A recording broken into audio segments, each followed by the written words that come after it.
Bonjour Gilles Ménage. Bonjour Nicolas. On en parlait à l'instant avec Morgane Bouchel. La CTC a donc dévoilé ses orientations pour 2024. Et pour en parler, vous recevez la présidente de la Chambre territoriale des comptes. Florence Bonafou, bonjour. Bonjour. Et merci d'être avec nous ce matin pour revenir en effet sur l'actualité de la Chambre territoriale des comptes avec ce thème retenu par la plateforme citoyenne qui permet justement aux citoyens de proposer des thèmes de contrôle à la Chambre. Alors, rappelez-nous un peu comment ça se passe, ce dispositif qui a été créé par la Cour des comptes au niveau national. Tout à fait. Donc, c'est un dispositif qui avait été mis en place au niveau national par la Cour des comptes il y a 2 ans et qui, cette année, enfin en 2023, a été ouvert aussi aux chambres régionales et territoriales des comptes.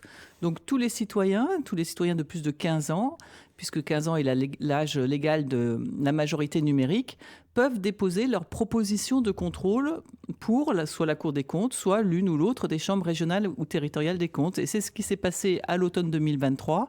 Et donc, nous avons in fine choisi ce sujet qui est le contrôle des frais de déplacement des élus et des agents émargeant au budget de la Nouvelle-Calédonie. Alors, ce thème, il a été retenu parmi d'autres. Comment ça se passe ? Oui, alors il y a une forte participation sur cette plateforme citoyenne. Alors au niveau national, je crois qu'à peu près 20 000 ou 22 000 personnes sont allées la voir, ont émis des suggestions, etc.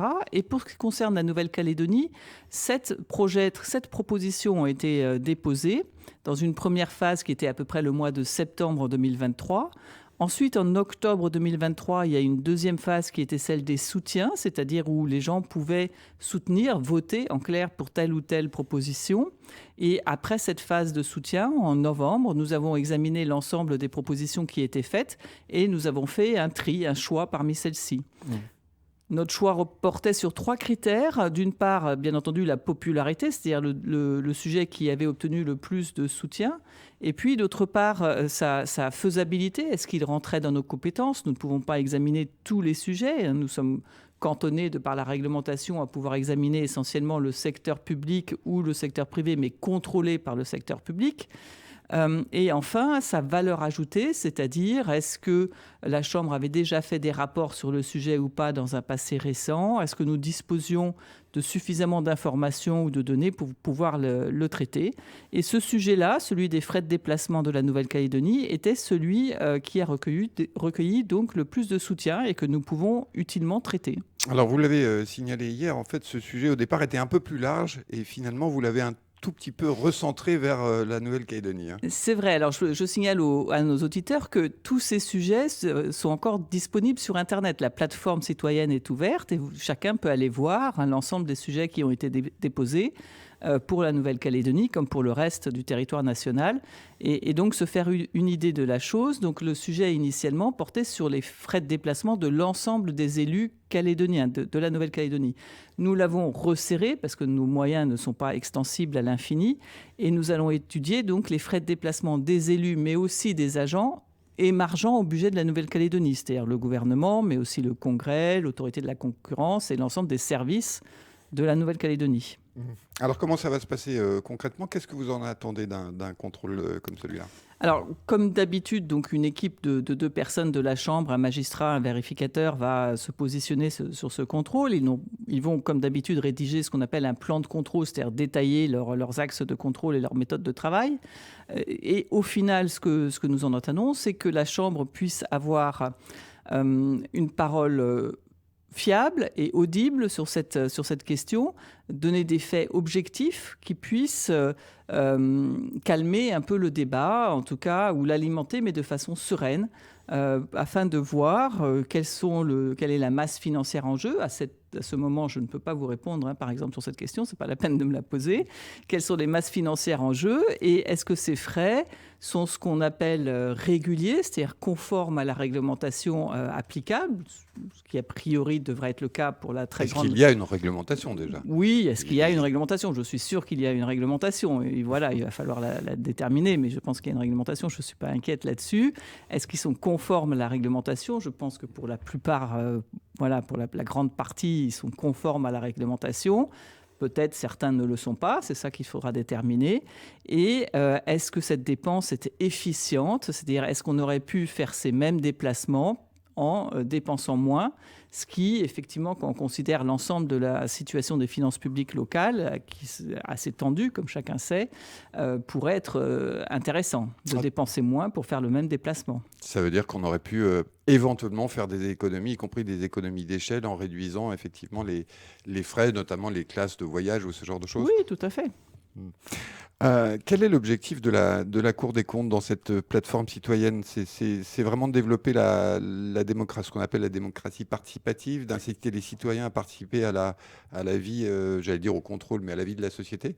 Oui, à la vie de la société et en tout cas d'éclairer notre programmation, parce que notre programmation, donc, qui est annuelle, que ce soit celle de la Cour des comptes ou de chacune des chambres régionales ou territoriales des comptes, était faite jusqu'à présent, c'est un mauvais jeu de mots, mais en chambre, c'est-à-dire entre nous, sur la base des informations que nous collections, et bien évidemment au travers des médias, des signalements qu'on peut avoir, etc., mais entre nous. Donc là, l'intérêt, c'est d'ouvrir la réflexion aux citoyens et vraiment de pouvoir prendre en compte, de nous obliger en fait à prendre en compte, puisqu'on nous demande de prendre en compte au moins un thème, de nous obliger à prendre en compte un thème qui est réellement d'intérêt pour les citoyens.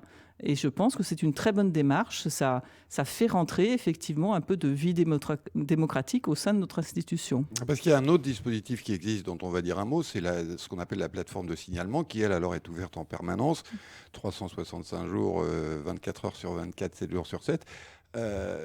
Quand on dit oui, mais ça ressemble un peu à de la délation, en fait, il faut savoir ce qu'on veut finalement. Voilà, alors il faut bien faire la différence. Donc cette plateforme citoyenne, elle est ouverte uniquement à l'automne. Et donc l'expérience qui a eu beaucoup de succès cette année en 2023 sera reconduite en 2024. Et donc j'invite tous nos concitoyens à réfléchir dès à présent pour l'automne 2024 au thème qu'ils souhaiteraient proposer pour la programmation 2025. Et puis il y a cette autre plateforme de signalement qui, elle, est ouverte tout le temps et qui est une plateforme en fait destinée en quelque sorte aux lanceurs d'alerte qui souhaitent signaler une irrégularité, ce qu'ils estiment être, en tout cas a priori, une irrégularité dans la gestion publique. Alors évidemment, ils peuvent la signaler soit de façon anonyme, soit en se mettant en avant, en donnant leurs coordonnées. Mais il faut dans tous les cas qu'ils aient quelques éléments de preuve pour que leur dossier puisse prospérer. Et cette plateforme de signalement est ensuite traitée par le parquet général de la Cour des comptes et les affaires nous reviennent lorsqu'elles sont jugées traitables. Donc finalement, c'est un choix de société. Il faut savoir ce qu'on veut. Voilà, c'est une ouverture aux lanceurs d'alerte. Les lanceurs d'alerte, c'est une démarche un peu nouvelle sur l'ensemble de la société, mais qui a eu beaucoup de bénéfices. Beaucoup d'affaires sont sorties grâce à des lanceurs d'alerte. On peut penser par exemple au Mediator, on peut penser à d'autres affaires dans le champ sanitaire et social. Et donc, c'est aussi très utile que tout à chacun puisse trouver où et comment signaler les irrégularités dans la gestion publique. Alors, un mot, Florence Bonafou, des thèmes qui seront ceux des contrôles qui sont en cours et dont les rapports seront publiés dans quelques semaines. Il y a notamment l'autorité de la concurrence, la sécurité civile, le logement. Tout ça, ce sont des thèmes de contrôle actuels. Voilà, ce sont des thèmes de contrôle actuels. Nos thèmes de contrôle pour 2024 sont organisés sur autour de deux grands axes. D'une part, le service rendu aux citoyens, la qualité du service rendu aux citoyens, et d'autre part, la soutenabilité des finances publiques et les dépenses publiques. Je crois que ce sont deux thèmes d'intérêt pour le territoire. Et donc, nous avons une série de rapports qui devraient sortir dans l'année 2024, certains plus ou moins rapidement, tels que vous les avez cités. Alors justement, sur le délai, parlons-en un tout petit peu, puisque vous, la Chambre territoriale, on le sait, fait des efforts considérables pour réduire les délais d'instruction. Après, entre la fin de l'instruction et la publication du rapport, il y a évidemment la phase de contradiction qui, elle, parfois prend plus de temps, voire un peu trop de temps. Alors, trop de temps, tout est cadré par les textes, mais nous allons effectivement faire un effort, nous, de notre côté, pour continuer à réduire nos délais d'instruction. C'est ce que nous sommes fixés comme objectif dans notre projet de chambre, d'atteindre, si possible, 8 mois entre la lettre d'ouverture et l'envoi du premier rapport d'observation définitif à l'ordonnateur, ce qui comprend déjà une première phase de contradiction. Et puis, il reste ensuite le temps durant lequel l'ordonnateur, c'est-à-dire le gestionnaire, peut exercer son droit de réponse officiel, c'est-à-dire envoyer un courrier qui sera à ce moment-là annexé à notre rapport. Et enfin, le temps de présentation de ce rapport aux instances dirigeantes ou délibérantes de la structure, le conseil municipal, le congrès, etc. Donc ces 2 dernières phrases prennent aussi à elles seules plusieurs mois, 4 mois en réalité potentiellement, avant que nous puissions publier. Donc effectivement, tout ça allonge les délais. Un mot, Madame la Présidente, sur la nomination comme premier conseiller de Jacques Ouadraouen, qui a donc été installé officiellement hier. C'est un enfant de Marais qui a connu une belle carrière finalement dans la fonction publique et notamment en métropole. Est-ce que c'est une satisfaction pour vous, j'imagine, d'avoir quelqu'un qui à la fois connaît le fonctionnement de la Chambre et en même temps est un enfant du pays? Oui, tout à fait. Nous sommes particulièrement heureux. Je suis très heureuse à titre personnel de pouvoir accueillir Jacques au sein de la collégialité.